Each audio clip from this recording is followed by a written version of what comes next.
ಹೇಳಿ, ಏನು ವಿಷಯ? ಸರ್, ದೊಡ್ಡ ಎಡ್ವರ್ಟ್ ಆಗಿದೆ ಸರ್. ನನಗಂತೂ ಕೈಕಾಲೇ ಆಡ್ತಾ ಇಲ್ಲ. ಏನಾಯ್ತು ಅಂತ ಮೊದಲು ಹೇಳ್ರಿ. ಸರ್, ದೆವ್ವದ ಕಾಟ ಶುರು ಆಗಿದೆ. ಏನ? ದೆವ್ವನ? 100% ಹೌದು ಸರ್. ಇದು ಸಂಧ್ಯಾ ರೂಪದಲ್ಲಿರೋ ದೆವ್ವನೇ. ನೋಡು ಶಿವ, ಸುಮ್ನೆ ನನಗೆ ತಲೆ ಕೆಡಿಸ್ಬೇಡ. ಅದು ಏನು ಅಂತ ಹೇಳು. ಸರ್, ಸತ್ತಿರೋ ಸಂಧ್ಯಾಳ್ ಫೋನಿಗೆ ಜೀವ ಬಂದಿದೆ, ಮತ್ತೆ ಫೋನ್ ಆನ್ ಆಗಿದೆ.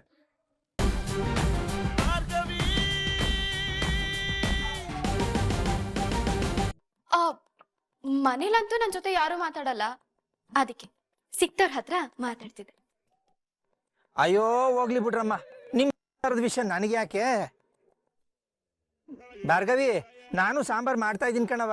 ಮುಗಿದ್ಮೇಲೆ ಹೆಂಗ್ ಬಂತು ಹೆಂಗಾಯ್ತು ಅಂತ ಎಲ್ಲ ನಿಮ್ಗೆ ಹೇಳ್ತೀನಿ. ಸರಿ ಅಕ್ಕ.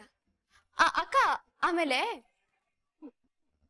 ಎಲ್ಲ ಮೇಲೆ ಒಂದು ಒಳ್ಳೆ ಒಗ್ಗರಣೆ ಹಾಕ್ಬಿಡಿ. ಈ ಸಲ ಖಾರದ ಘಾಟು ಎಲ್ರ ಮೂಗಿಗೂ ಹೊಡಿಬೇಕು, ಅಷ್ಟು ಸ್ಟ್ರಾಂಗ್ ಆಗಿರ್ಬೇಕು. ಉಪ್ಪು ತಿಂದೋರ್ ಕಣ್ಣಲ್ಲಿ ನೀರ್ ಬರ್ಲೇಬೇಕು.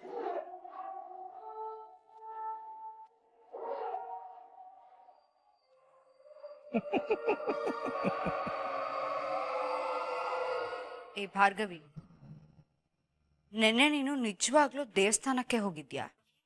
ಹೌದು, ದೇವ್ರ ಹತ್ರ ಹೋಗಿ ಈ ಮನೇಲಿರೋರ್ಗೆಲ್ಲ ಒಳ್ಳೆ ಬುದ್ಧಿ ಕೊಡಪ್ಪ ಅಂತ ಕೇಳ್ಕೊಂಡ್ ಬ. ಸರಿ, ಪ್ರಸಾದ ಎಲ್ಲಮ್ಮ? ಅದೇಕ ನಿನ್ನೆ ಏಕಾದಶಿ ಅಲ್ವಾ, ಅದಕ್ಕೆ ದೇವಸ್ಥಾನದಲ್ಲಿ ಉಪವಾಸ ಅಂತೆ, ಪ್ರಸಾದ ಕೊಡ್ಲಿಲ್ಲ.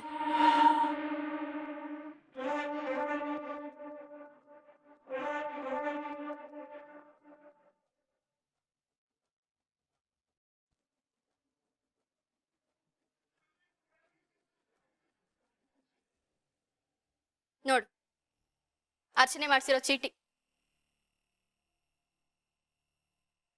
ಅಲ್ಲ ಕಣೆ, ನಾನೆಲ್ಲೋ ದೇವಸ್ಥಾನಕ್ಕೆ ಹೋಗ್ತೀನಿ ಅಂತ ಹೋಗಿ ಬೇರೆಲ್ಲೋ ಹೋಗಿದ್ದೀನಿ ಅನ್ನೋ ತರ ಅನುಮಾನ ಪಡ್ತಿದ್ಯಲ್ಲ.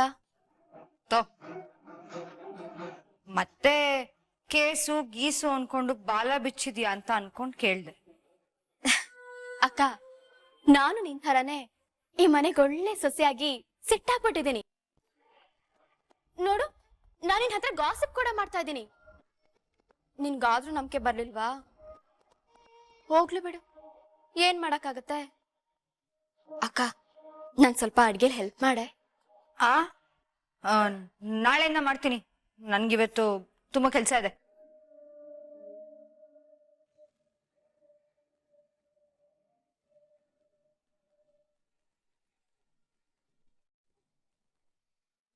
ಇವಳು ಏನೋ ಮಾಡ್ತಿದ್ದಾಳೆ ಅಂತ ಡೌಟು, ಆದ್ರೆ ಪ್ರೂಫೇ ಸಿಕ್ತಿಲ್ವೇ?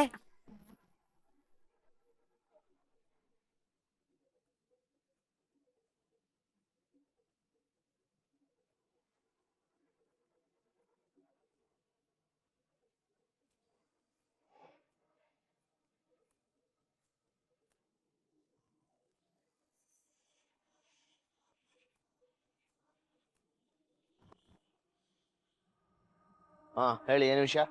ಸರ್, ದೊಡ್ಡ ಎಡ್ವರ್ಟ್ ಆಗಿದೆ ಸರ್. ನನಗಂತೂ ಕೈಕಾಲೇ ಆಡ್ತಾ ಇಲ್ಲ. ಏನಾಯ್ತು ಅಂತ ಮೊದಲು ಹೇಳ್ರಿ. ಸರ್, ದೆವ್ವದ ಕಾಟ ಶುರು ಆಗಿದೆ. ಏನ? ದೆವ್ವನ? 100% ಹೌದು ಸರ್. ಇದು ಸಂಧ್ಯಾ ರೂಪದಲ್ಲಿರೋ ದೆವ್ವನೇ. ನೋಡು ಶಿವ, ಸುಮ್ನೆ ನನಗೆ ತಲೆ ಕೆಡಿಸ್ಬೇಡ. ಅದು ಏನು ಅಂತ ಹೇಳು. ಸರ್, ಸತ್ತಿರೋ ಸಂಧ್ಯಾಳ್ ಫೋನಿಗೆ ಜೀವ ಬಂದಿದೆ, ಮತ್ತೆ ಫೋನ್ ಆನ್ ಆಗಿದೆ.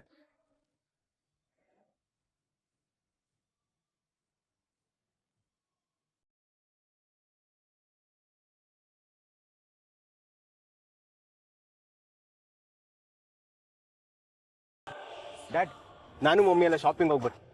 ಸರ್, ಮದ್ವೆಗೆ ಶಾಪಿಂಗ್ ಇರಯ್ಯ. ಇಲ್ಲಿ ಮದ್ವೆನೆ ನಿಂತೋಗೋ ಸುದ್ದಿ ಬಂದಿದೆ. ಇವ್ರಿಗೆ ಶಾಪಿಂಗ್ ಅಂತೆ. ಹಾ ಕಿಶೋರ್, ಸಂಧ್ಯಾ ಫೋನು ಎಲ್ಲಿ ಆನ್ ಆಗಿತ್ತು? ಸರ್, ಅವಳು ಹೆಣ ಸಿಕ್ತಲ್ಲ, ಅದೇ ಜಾಗದ ಸುತ್ತಮುತ್ತ ಫೋನ್ ಆನ್ ಆಗಿದೆ. ನೀವು ಯಾವುದಕ್ಕೂ ಹುಷಾರಾಗಿರಿ ಸರ್. ಅಲ್ಲ ರೀ, ಅವಳು ಫೋನ್ ಆನ್ ಆದ್ರೆ ನಾವ್ ಯಾಕೆ ಹುಷಾರಾಗಿರ್ಬೇಕು? ನಾವ್ ಯಾರು ಕೊಲೆ ಮಾಡಿಲ್ಲ ಅಂತ ಗೊತ್ತಿಲ್ವಾ ನಿಮ್ಗೆ? ಸರ್, ಸಾಬೀತಾಗೋವರೆಗೂ ಎಲ್ಲಾ ಸತ್ಯನೂ ಸುಳ್ಳಾಗೆ ಕಾಣಿಸುತ್ತಲ್ಲ ಸರ್. ಸರ್ ನೀವು ಹೇಳ್ದಾಗೆ ಸಂಧ್ಯಾ ಅಂದ ತಕ್ಷಣ ನೆನಪಾಗೋದು ನೀವುಗಳೇ ಅಲ್ವಾ ಸರ್?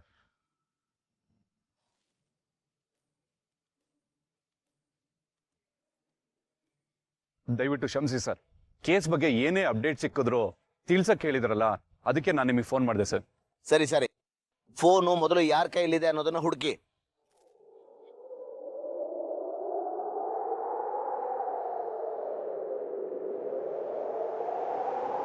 ಡ್ಯಾಡ್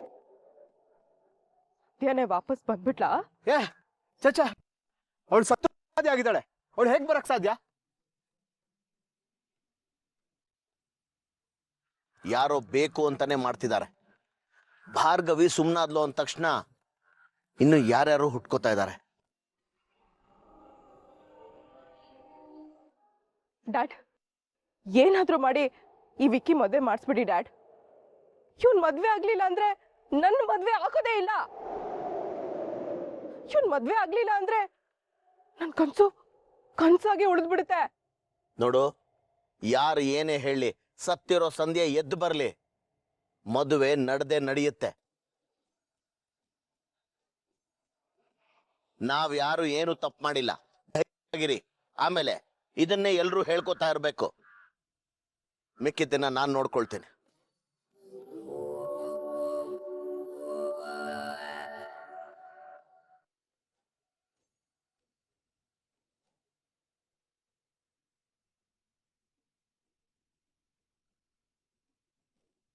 ಸುಳ್ಳಿನ ಮೇಲೆ ಸುಳ್ಳು ಹೇಳಿ, ಸುಳ್ಳು ಸಾಕ್ಷಿಗಳನ್ನ ಕೊಟ್ಟು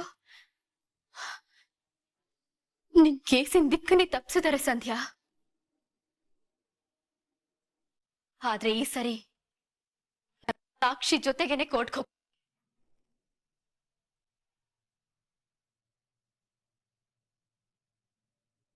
ಕೊಲೆ ಮಾಡಿದವ್ರು ಯಾರೇ ಆಗಿದ್ರು ಅವ್ರಿಗೆ ಕಣ್ ತೋರ್ಸಲ್ಲ.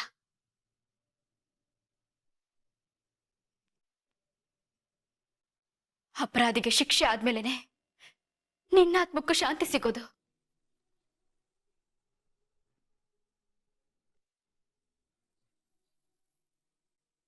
ಆಗ್ಲೇ ಸಂಧ್ಯಾ ನನಗೂ ಸ್ವಲ್ಪ ಸಮಾಧಾನ ಆಗೋದು.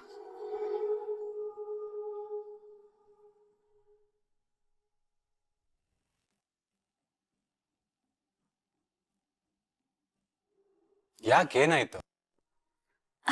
ಏನಿಲ್ವಲ್ಲ. ಗುಡ್. ಇನ್ನೂ ಹಳೆ ಫೈಲ್ಸ್ನೆಲ್ಲ ಓದಿ ಸ್ಟಡಿ ಮಾಡ್ತಿದ್ದೀರಲ್ಲ, ವೆರಿ ಗುಡ್. ಹೀಗೆ ಲಾನ ಟಚ್ ಅಲ್ಲಿ ಇಟ್ಕೊಳ್ಳಿ. ನೀವು ನಡೆಸೋ ಕಾಲ ಮತ್ತೆ ಕೋರ್ಟ್ಗೆ ಹೋಗೋ ಕಾಲ ನಾನು ಅದಕ್ಕೋಸ್ಕರನೇ ಕಾಯ್ತಾ ಇದ್ದೀನಿ. ರಿತು ಮದ್ವೆ ಮುಗಿತಿದ್ದ ಹಾಗೆ ನನ್ ಮುಂದಿನ ಕೆಲ್ಸ ನೀವು ಕೆಲ್ಸ ಮಾಡೋದಕ್ಕೆ ನಮ್ಮನೆಯವ್ರನ್ನ ಒಪ್ಸೋದು. ಅಬ್ಬಬ್ಬಾ, ಮದ್ವೆ ಶಾಪಿಂಗ್ಗೆ ಇಷ್ಟೆಲ್ಲ ತಿರ್ಗಾಡ್ಬೇಕಂತ ಗೊತ್ತೇ ಇರ್ಲಿಲ್ಲ. ಯಾಕಂದ್ರೆ ನಾವು ನೇರವಾಗಿ ಮದ್ವೆ ಆಗ್ಬಿಟ್ವಲ್ಲ, ಅದಕ್ಕೆ.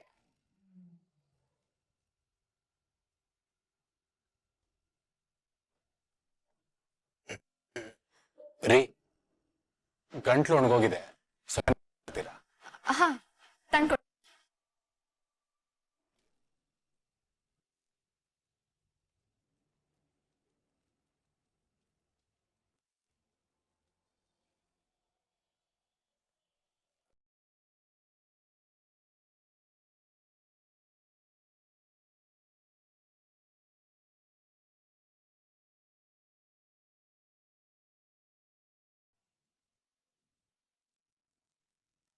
ಅಯ್ಯೋ, ನಿಮ್ ಫೈಲಿಂದ ಯಾವ್ದೋ ಪೇಪರ್ ಬಿದ್ದೋಗಿದೆ ನೋಡಿ. ಹಾ ಹೌದಲ್ಲ, ಎತ್ತಿಟ್ಬಿಡ್ತೀನಿ.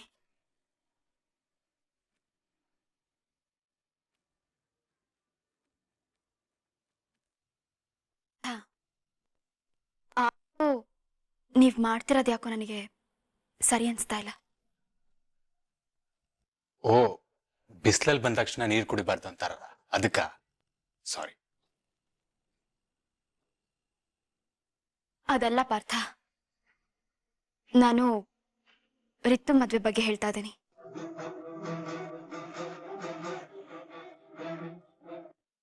ಅಲ್ಲ ಅರ್ಜುನ್, ಸಂಧ್ಯಾ ಬಗ್ಗೆ ನಿಮ್ಗೂ ಕಾಳಜಿ ಇದೆ. ಅವಳು ನನ್ ತಂಗಿ ತರ ಅಂತ ಎಲ್ಲ ಹೇಳ್ತಾ ಇದ್ರಲ್ಲ, ಆ ವಿಕ್ಕಿಯಿಂದ ಅವಳಿಗೆಂತ ಗತಿ ಬಂತು ಅಂತ ನೀವೇ ನೋಡಿದ್ದೀರಾ ತಾನೆ? ಅಲ್ಲ ಅರ್ಜುನ್, ರಾತ್ರಿ ಕಣ್ ಬಾವಿಗೆ ಹಗಲ್ ಬಿದ್ರು ಅನ್ನೋ ಹಾಗೆ ನಿಮ್ದು ಇನ್ನೊಂದ್ ತಂಗಿನ ಕರ್ಕೊಂಡು ಹೋಗಿ ಆ ವಿಕ್ಕಿ ಜೊತೆ ಕೊಟ್ಟು ಮದ್ವೆ ಮಾಡ್ತಿದ್ದೀರಲ್ಲ, ಏನಾಗಿದೆ ಅರ್ಜುನ್ ನಿಮ್ಗೆ? ಭಾರ್ಗವಿ, ರಿತು ವಿಕ್ಕಿನ ಪ್ರೀತಿಸ್ತಿದ್ದ. ಹಾಗಂತ ಕಟ್ಕನ್ ಕೈಗೆ ಗಿಣಿ ಕೊಡ್ತಾರ? ಅರ್ಜುನ್, ನಾಳೆ ದಿನ ವಿಕ್ಕಿ ತಪ್ಪು ಮಾಡಿರೋದ್ ಸಾಬೀತಾಗಿ ಅವ್ನ್ ಜೈಲ್ ಪಾಲಾದ್ರೆ ರಿತು ಜೀವನದ ಗತಿ ಏನು? ಭಾರ್ಗವಿ, ನನ್ ತಂಗಿ ಜೀವನಕ್ಕೆ ಏನು ತೊಂದರೆ ಆಗ್ಬಾರ್ದು, ಅವಳ ಜೀವನ ಚೆನ್ನಾಗಿರ್ಬೇಕು ಅಂತಾನೆ ಈ ಮದುವೆ ಮಾಡ್ತಾ ಇರೋದು. ಅಷ್ಟಕ್ಕೂ ವಿಕ್ಕಿ ತಪ್ಪಿಲ್ಲ ಅಂತ ಡ್ಯಾಡ್ ಮತ್ತೆ ಶ್ಯಾಮ್ ಪ್ರೂವ್ ಮಾಡಿದಾರಲ್ಲ.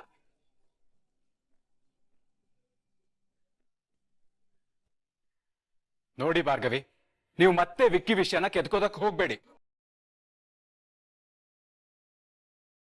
ವಿಕ್ಕಿನ ಕಂಡ್ರೆ ಉರ್ದ್ ಬೀಳ್ತಾ ಇದ್ದ ಮೊದಲನೇ ಅರ್ಜುನ್ಗೂ ಇವಾಗಿರೋ ಅರ್ಜುನ್ಗೂ ತಾಳ ಮೇಳ ಇಲ್ಲ. ಅರ್ಜುನ್, ನಿಜ ಹೇಳಿ ಅರ್ಜುನ್, ಆ ವಿಕ್ಕಿ ಏನಾದ್ರೂ ನಿಮ್ಗೆ ಬ್ಲಾಕ್ ಮೇಲ್ ಮಾಡ್ತಿದ್ದಾನ ಅಥವಾ ರಿತು ಏನಾದ್ರೂ ನಿಮಗೆ ಬ್ಲಾಕ್ ಮೇಲ್ ಮಾಡ್ತಿದ್ದಾಳ? ಆತರ ಏನೂ ಇಲ್ಲ ಭಾರ್ಗವಿ. ನೋಡಿ, ನೀವು ನಿಮ್ ಲಾಯರ್ ಬುದ್ಧಿನ ಪಕ್ಕಕ್ಕಿಟ್ಟು ರೀತು ಅತ್ಗೆ ಆಗಿ ಯೋಚನೆ ಮಾಡಿ. ಅವಾಗ ಈ ಅಣ್ಣ ಮಾಡ್ತಿರೋದು ಸರಿಯಾಗಿದೆ ಅಂತ ನಿಮ್ಗೆ ಅರ್ಥ ಆಗತ್ತೆ. ಅಲ್ಲ ಅರ್ಜುನ್, ನಾನು ಏನ್ ಹೇಳ್ತಿದ್ದೇನೆ ಅಂತ ಸ್ವಲ್ಪ ನೋಡಿ, ನನಗೆ ತಂಗಿ ಜೀವನ ಮುಖ್ಯ. ಅವಳ ಜೀವನ ವಿಕ್ಕಿನೇ ಅಂತ ಡಿಸೈಡ್ ಮಾಡಾಗಿದೆ, ಅದೇ ಫೈನಲ್. ಇನ್ಯಾವತ್ತೂ ಈ ವಿಷಯದ ಬಗ್ಗೆ ಮಾತಾಡೋದು ಬೇಡ. ಅರ್ಜುನ್, ಅರ್ಜುನ್, ಅರ್ಜುನ್.